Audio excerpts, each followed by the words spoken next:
The loud warning sounds filled the big meeting room of the Galactic Council as the screen went dark. Just seconds before, scared alien faces from planet Kepler-4 for 2b were asking for help. Now there was only empty static. Council President Dahun looked at the dead screen with worry in his eyes. His hands shook a little as he tried to understand what just happened. The Zephyrians were good people who never hurt anyone. They grew food and made beautiful art that they shared with everyone in the galaxy. Minji, what do we know? Dahun asked. Intelligence Officer Minji was working fast on her computer screens that floated in the air. Her face was pale as she read the data, sir. It's bad. Really bad. Their whole defense system is gone. All their weapons, all their shields, everything is destroyed. She paused and looked around the room at all the different alien species sitting at the big round table. Some had tentacles, some had fur, some looked like giant insects, but they all had the same worried look on their faces. 17 million people live on that planet, Minji continued. Men, women, children, elderly folks. They have no way to protect themselves now. The room filled with noise as the alien delegates started talking to each other in their own languages. Some were clicking sounds, some were musical notes, others were deep growling noises. But even without understanding the words, everyone could hear the fear and concern. Admiral Tejo stood up slowly. He was an old soldier who had seen many battles. His uniform had medals from wars fought long ago to keep peace in the galaxy.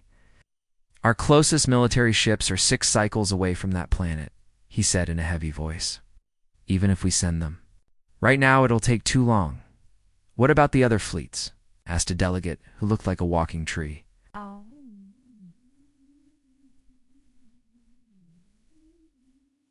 They're all busy keeping peace in other parts of the galaxy, Tejo replied. We spread our forces too thin.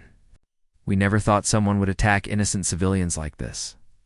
The room became quiet again. Everyone was thinking the same thing, but nobody wanted to say it out loud.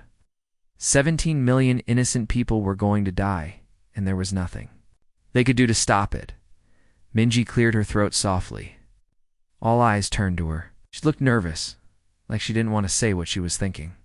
There is one option we haven't talked about yet. What option? Dahan asked, though he had a feeling he already knew the answer. Protocol 7. Minji whispered. The silence that followed was so complete, you could hear the air moving through the ventilation system. Some delegates shifted uncomfortably in their seats. Others made nervous sounds in their alien languages. Protocol 7 was something they all knew about but hoped they would never have to use. It meant calling the humans, the Deathworlders from Sol 3, the species that scared even the bravest warriors in the galaxy. Everyone had heard the stories about humans and their terrible planet Earth, a world where everything tried to kill you, where the weather could freeze you or burn you, where animals hunted each other just to survive. Somehow humans had not just survived on this nightmare world, they had become the top predators. Are we really talking about this? Asked A, delegate with blue skin and 4 arms. Dahan closed his eyes and rubbed his temples. He had hoped this day would never come, Ambassador. Sujin was drinking her morning coffee at Luna Station when the special message arrived. The communication device on her desk started glowing with a red light she had never seen before. Her coffee cup stopped halfway to her lips as she read the sender's name. Galactic Council Emergency Command. Her fingers moved quickly across the keyboard to decode the message. Each word made her face more serious. This wasn't a normal diplomatic message about trade agreements or peace talks. This was a formal request for human military help. Signed with the official seal of the Galactic Council, Sujin had been Earth's ambassador to the galaxy for 15 years. She had seen many problems between different alien species. She had helped solve conflicts about mining rights, shipping routes, and cultural misunderstandings. But she had never seen anything like this message. Jamin. She called to her assistant in the next room. Jamin rushed in, still holding a stack of daily reports. He was young and had only been working at the embassy for 2 years. When he saw Sujin's face, he knew something big was happening. Yes, Ambassador. Get me a direct line to Earth Command. Use Priority Alpha protocols, Sujin said, her voice steady but urgent. Jamin's eyes went wide. Priority Alpha was the highest level of emergency communication. It meant bypassing all normal channels and connecting directly to the most powerful military leaders on Earth. In his 2 years of work, he had never seen it used. "Right away, ma'am," he said, and ran to the communication center. The quantum communication system worked faster than old radio waves. It used special technology that could send messages instantly across huge distances in space. Elvin, just a few minutes. The main screen in Sujin's office lit up with the face of Fleet Admiral Dong-Wu. Admiral Dong-Wu looked exactly like what people imagined when they thought of a military leader. His face was marked with scars from old battles. His gray hair was cut short and neat. His eyes were sharp and alert, like those of a hunting animal. He had spent 40 years protecting Earth and human colonies across space. He said with a slight nod, "I got your emergency signal. What's the situation?" Sujin took a deep breath and began reading from the Council's message. She told him about the peaceful Zephyrians on planet Kepler 4 for 2b. She explained how their defense systems had been destroyed by unknown attackers.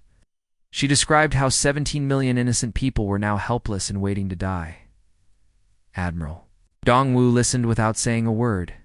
His face didn't show any emotion, but Sujin could see his jaw muscles getting tighter as she spoke. When she finished reading, the room was quiet for a long moment. 17 million innocents, the Admiral repeated slowly, as if he was making sure he heard correctly. "When did their last transmission end?" "4 hours ago, sir," Sujin replied. Admiral Dong-Wu closed his eyes for just a second. When he opened them again, they looked different, colder, more dangerous. "Signal all fleet commanders," he said to someone off-screen. "All ships, all stations, all personnel. Cancel, all leave. This is not a drill." Looked back at Sujin through the screen. "Ambassador, tell the Council we received their message. Tell them help is coming." The Admiral paused, then spoke words that made Sujin's spine tingle. "The pack hunts tonight." Captain Jinwoo was reading reports in his quarters. When the emergency alarm started screaming through the halls of his massive warship, he had heard that sound in training exercises, but never for real. After 20 years of military service, he knew exactly what it meant. The Soul's Fury had been floating quietly in space for months, waiting like a sleeping giant. The ship was so big that it took 5 minutes to walk from one end to the other. Its weapons could destroy entire cities, and its armor could take hits from the biggest enemy guns. But for the past 2 years, it had just been waiting. Running maintenance checks and training exercises, now everything was different. Jinwoo felt the floor under his feet start to shake as the ship's enormous engines came to life. The vibration traveled through the metal walls and into his bones. He could hear the sound of thousands of crew members running to their battle stations. "Captain, to the bridge." Came the announcement over the ship's speakers. Jinwoo ran through the corridors, passing crew members who were putting on their combat gear. Everyone moved with purpose and speed. These weren't scared civilians. These were trained warriors who had been preparing for this moment their whole lives. When he reached the bridge, Commander Hyjin was already coordinating with all the ship's departments. She was talking quickly into her headset while watching multiple computer screens at the same time. "All departments report ready, Captain," she announced when she saw him arrive. "Weapons are loaded and ready to fire. Our Marines are getting into their battle suits and boarding their ships." Through the big windows of the bridge, Jinwoo could see something amazing happening in space around them. Hundreds of human ships that had been dark and quiet were suddenly lighting up like stars. Each ship's engines created bright blue flames as they prepared for battle. The destroyer Bizon's Wrath was close enough that Jinwoo could see its weapon. Systems extending like the claws of a dangerous animal. The aircraft carrier Incheon Rising was launching small fighter ships that buzzed around it like angry bees. Everywhere he looked, more and more human warships were coming alive. These ships had crews from all over human space. Some were from Earth, the tough homeworld where humans had learned to survive against every kind of danger. Others were from Mars, where people lived in underground cities and knew how to fight in confined spaces. Still others came from the asteroid mining stations, where workers had to be strong and fearless to do their dangerous jobs. On the flagship Earth's Vengeance, Admiral So Young stood in the command center watching her tactical display. Each dot of light on the screen represented a human warship reporting that it was ready for combat. The display kept updating as more and more ships came online. Her communications officer turned to her with an excited look. "Admiral, we have over 300 ships ready for immediate departure. More are still coming online." Admiral Soyoung nodded with satisfaction. This wasn't just a fleet of ships. This was humanity's promise to protect innocent people everywhere in the galaxy. When peaceful species were threatened by bullies and killers, humans would be there to stop them. "Send the message to all ships," Admiral Soyoung commanded. "Vessels, prepare for hyperspace jump. We have civilians to save and monsters to kill." The order spread through the fleet like electricity. Senior Analyst Kyung-soo stood in front of a room filled with human military commanders. The walls around them showed pictures and videos of their enemies, the Kralthok hegemony. These alien creatures looked like giant lizards walking on two legs with sharp teeth and claws that could cut through metal. "Let me tell you about our enemy," Kyung-soo began, pointing to the images on the wall. "The Kralthok hegemony has been conquering peaceful worlds for 10 years. They've taken over 12 different star systems. Billions of innocent people are now their slaves or are dead." The room was completely quiet as the commanders studied the information. These were experienced military leaders who had seen combat before, but the scale of Kralthok cruelty was shocking even to them.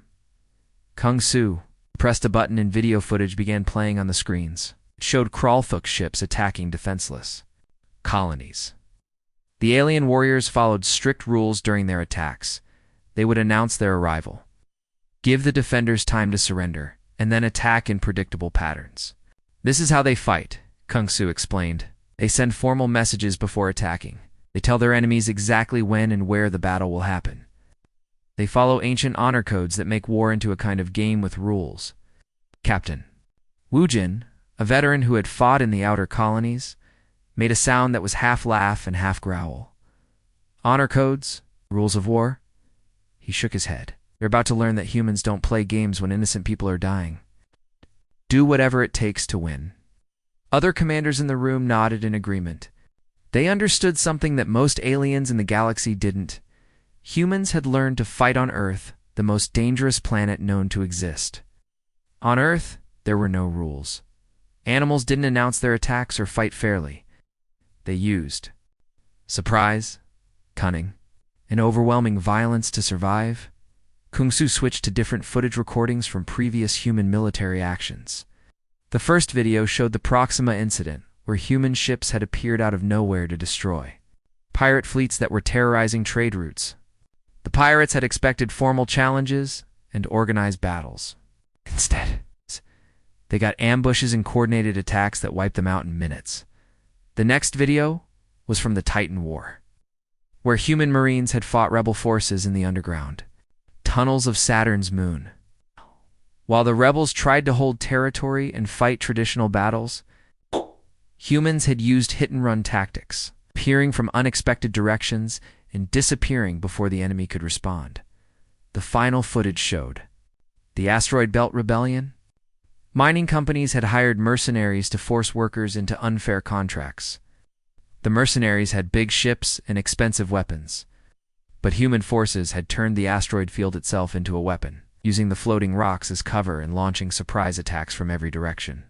"Notice the pattern," Kyung-soo said as the videos ended. "In every case, our enemies expected us to fight like other civilized species. They expected formal declarations, organized battle lines, and predictable tactics." Captain Woojin stood up and addressed the room. "Instead, they got humans. We don't fight for glory or honor. We fight to protect people we care about. When we fight, we use every advantage we can find." Admiral Soyoung, who had been listening quietly, finally spoke. "The Kralthok think they're the apex predators of this galaxy. They've never met real apex predators before." She looked around the room at the assembled commanders. These were people whose families had survived ice ages, volcanic eruptions, plagues, and countless wars on Earth. They carried the genetic memory of the most successful hunters and survivors in known space. Remember who you are, Admiral Soyoung concluded. We're not just the galaxy's protectors, we're its apex predators. Time to remind everyone why. The human fleet dropped out of hyperspace at the edge of the Kepler-4 for 2b. Star system like ghosts materializing from nothing. One moment there was empty space. The next moment, 300 human warships hung silently in the darkness. Admiral Soyoung stood on the bridge of her flagship, looking out at the scene before them. The beautiful blue and green planet of Kepler-4 for 2b was surrounded by enemy ships like vultures circling a dying animal. She counted nearly 200 crawlthok vessels of different sizes, some as big as city blocks, others smaller, but still deadly. Analysis complete, Admiral reported her tactical officer. Have the planet completely surrounded. No ships are getting in or out. Through her binoculars, Soyoung could see the crawlthok ships were positioned in perfect military formations. Everything was organized and neat, just like their intelligence reports had predicted. These aliens fought wars like they were playing a board game with rules that everyone had agreed to follow. Open a communication channel to their flagship, Soyoung ordered. Her communications officer Yunji worked quickly at her console. Within seconds, she had established a direct link to the largest crawlthok ship. Channel open, Admiral.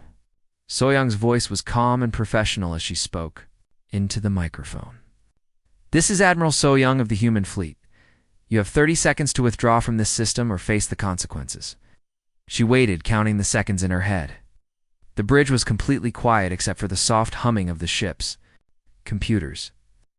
Every crew member was watching their screens, waiting to see how the aliens would respond. The answer came not in words, but in a video transmission that appeared on all their screens. The crawlthok were broadcasting live from the planet's surface, showing the central square of the main Zephyrian city. What Soyoung saw made her blood run cold. Innocent Zephyrian families, men, women, and children, were being forced to kneel. In lines, crawlthok soldiers with energy weapons stood behind them. As the human fleet watched, the aliens began executing the civilians one by one. The voice of the crawlthok commander came through the speakers. Translated by the computer into human language, his tone was mocking and cruel. Deathworlders, fear no soft mammals from your pathetic species. Watch as we kill these weaklings, and know that you are next. The broadcast continued, showing more executions, children crying for their parents, elderly Zephyrians who couldn't even stand being shot down. The crawlthok soldiers were laughing as they killed innocent people just to send a message to the humans. Communications officer Youngji turned to look at Admiral Soyoung. She had worked with the Admiral for 5 years and had never seen her face look like this. Soyoung's expression had changed from professional calm to something that looked like carved stone. Her eyes had become cold and empty, like those of a predator that had just decided to kill, ma'am. Yunji asked quietly. Admiral Soyoung spoke in a voice that was barely above a whisper, but somehow everyone on the bridge could hear every word. Clearly, all ships, weapons free, no survivors.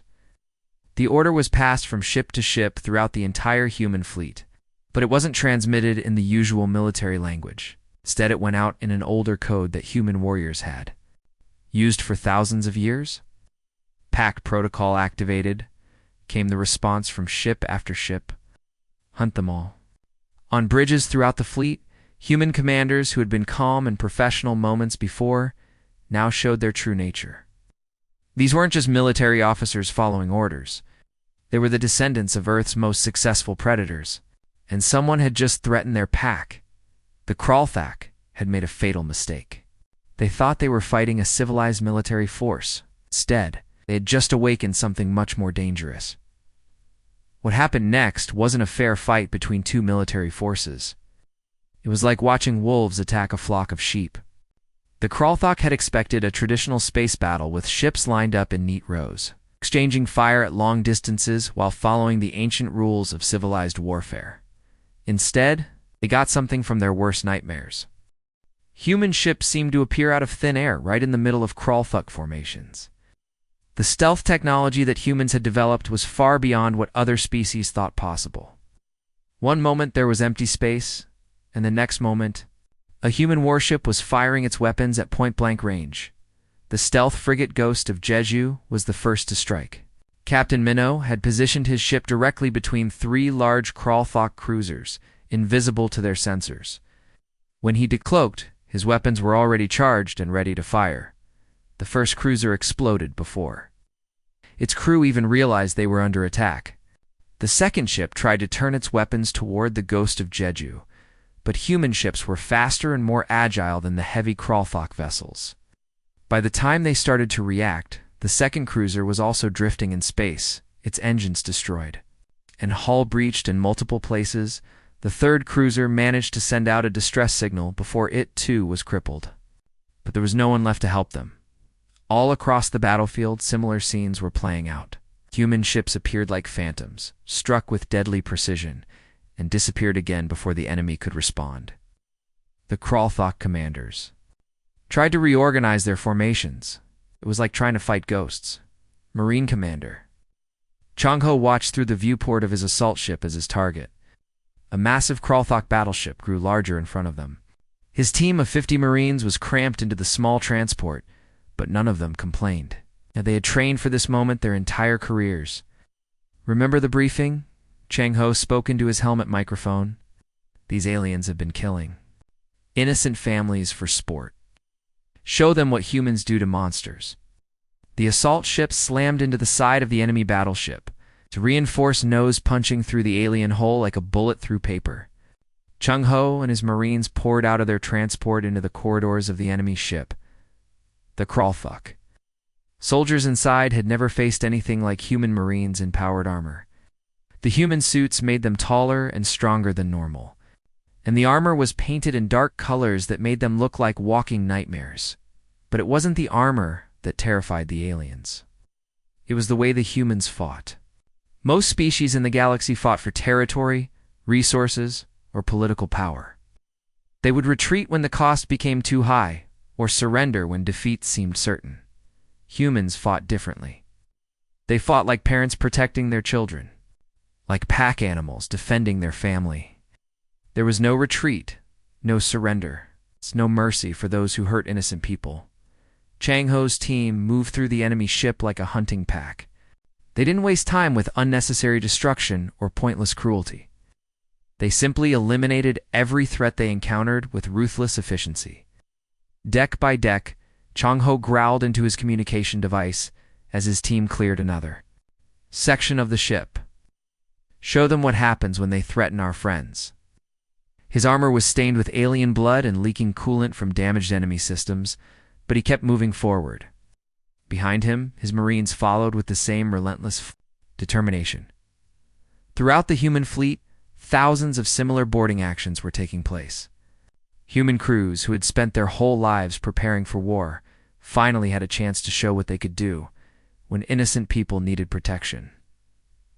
The Kralthok had awakened, something terrible and ancient, the protective instincts of Earth's most successful predators. Captain Yujin stood on the bridge of her destroyer, watching her tactical display like a master chess player studying the board. Around her, 4 other human destroyers moved in perfect coordination. Their movements so synchronized they looked like they were connected by invisible strings. The Kralthok fleet was in chaos.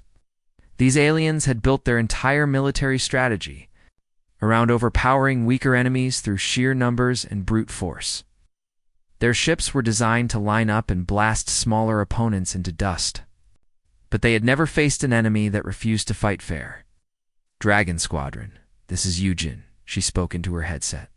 "We're going to hit their supply ships first, cut off their ability to repair and rearm." Her destroyers moved like a pack of wolves that had spotted weakness in their prey.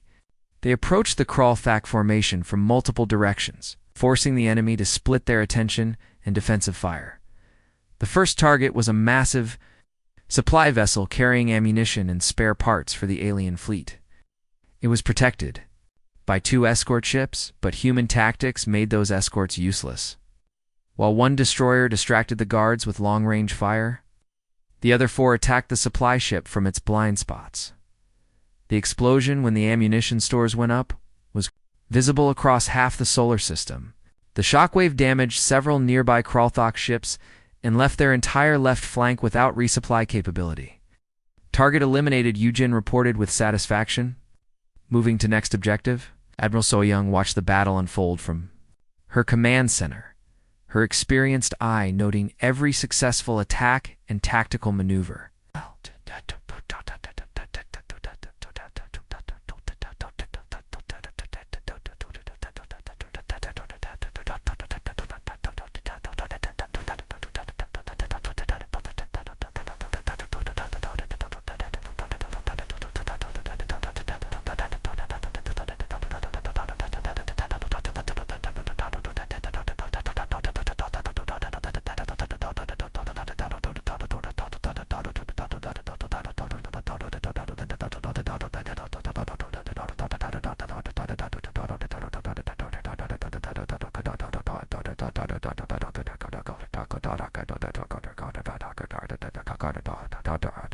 Dasar sensorm side all as or resada das in dying lumps of solar zera producer simmons and over said the wall such the das on the das satatos solomos saltable was sour das over.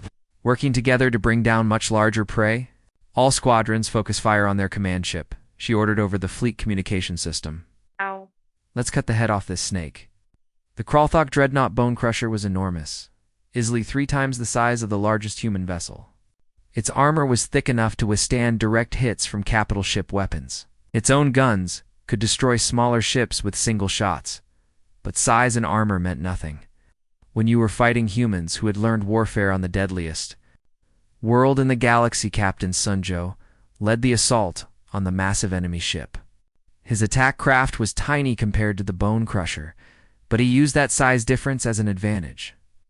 While the big alien guns tried to track his fast-moving vessel, he darted between their firing arcs like a mosquito avoiding a swatting.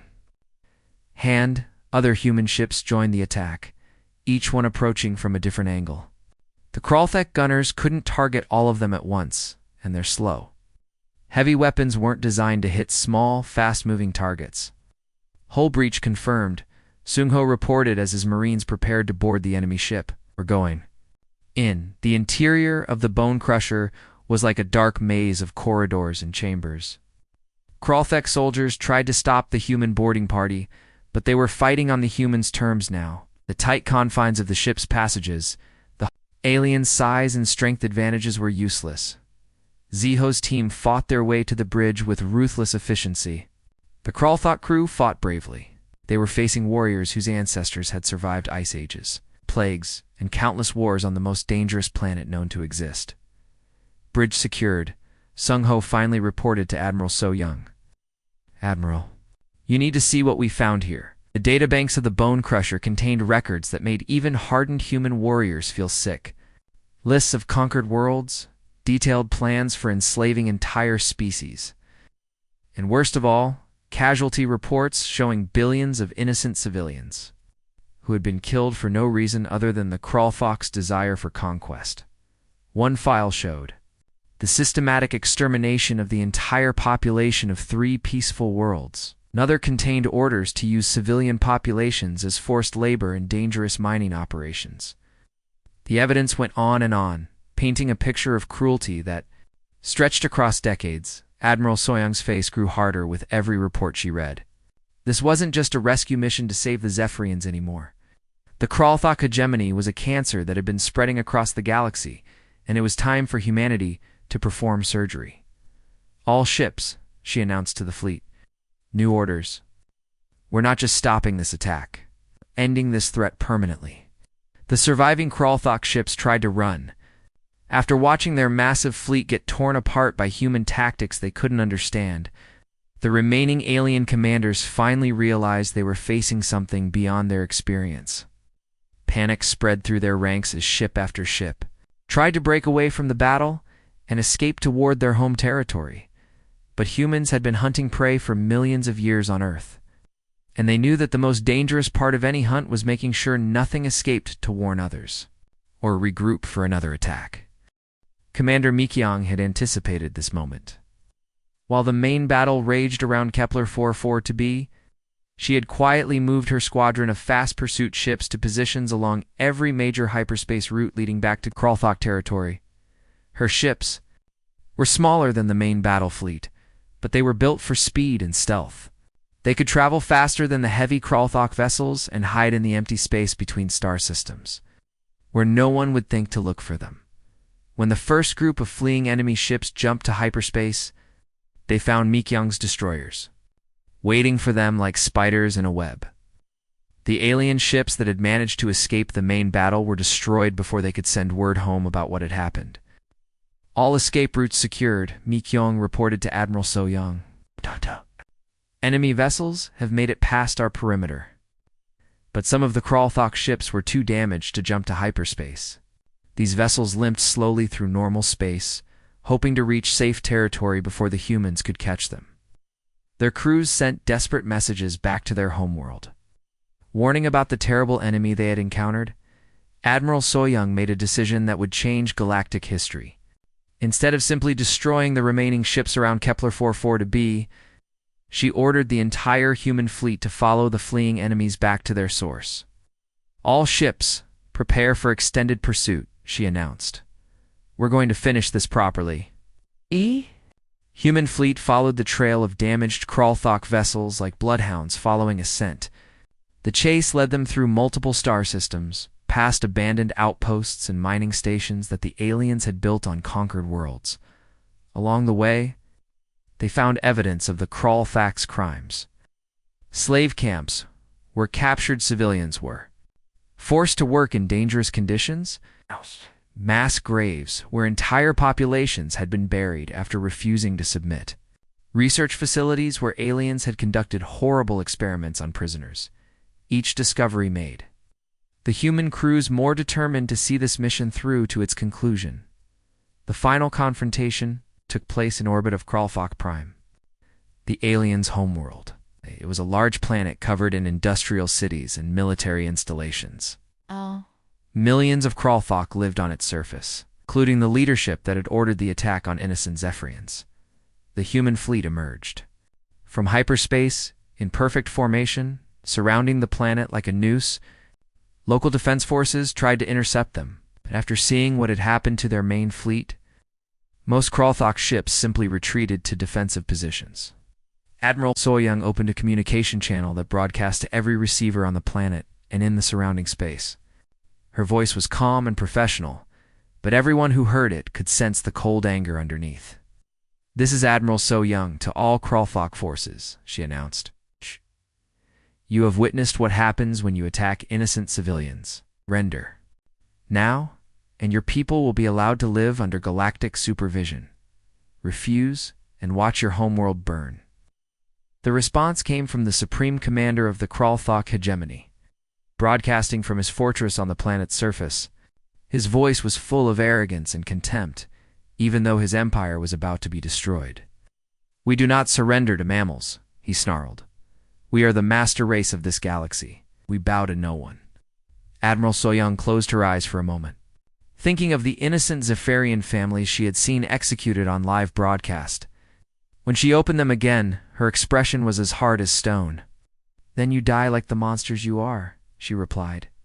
3 weeks after the destruction of the Kralthok hegemony, Ambassador Sujin walked through the corridors of the Galactic Council building on New Geneva Station. The hallways that were usually filled with the cheerful chatter of different alien species were now strangely quiet. Delegates who normally would greet her with friendly waves now stepped aside and watched her pass with wide, nervous eyes. Emergency session had been called to discuss what everyone was now calling the human response. Representatives from over 200 species had gathered to try to understand what they had witnessed and what it meant for the future of Galactic civilization. Sujin entered the Great Assembly Hall and took her place at the human delegations table.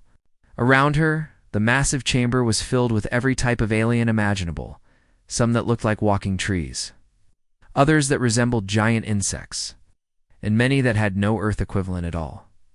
But despite their different appearances, they all had the same expression on their faces when they looked at her. It was a mixture of gratitude, respect, and barely controlled fear.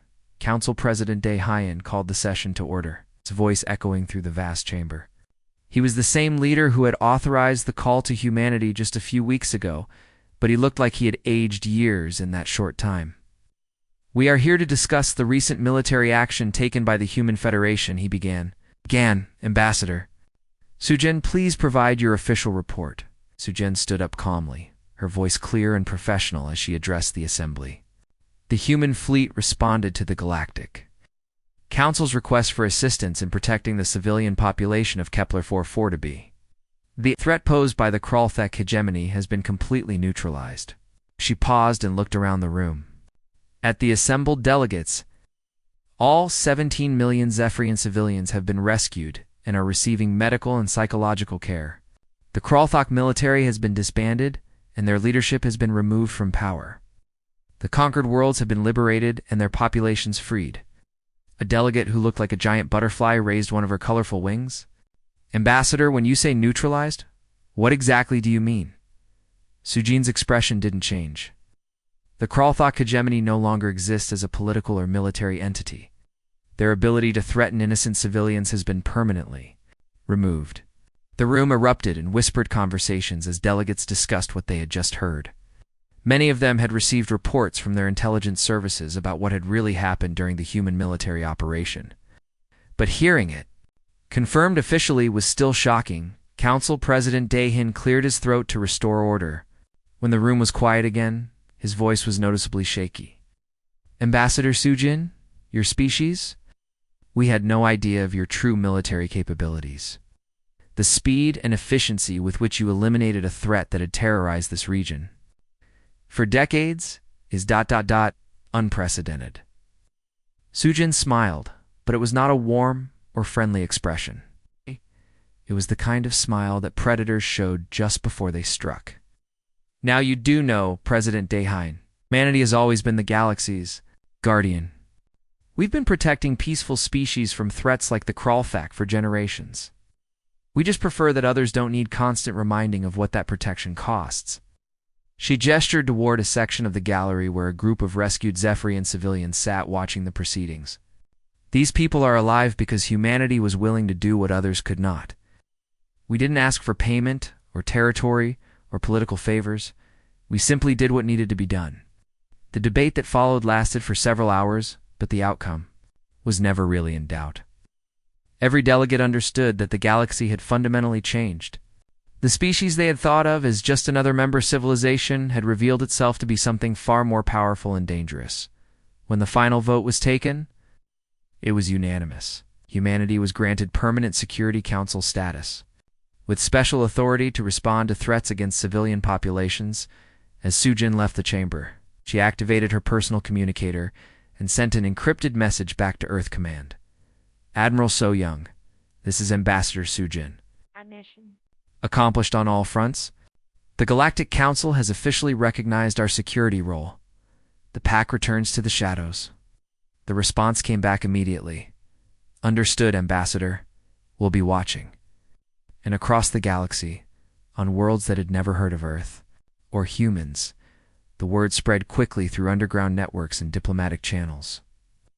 There was a new power in the galaxy, one that looked harmless but could destroy entire civilizations if they threatened innocent people. The galaxy was safe. And now, everyone knew why.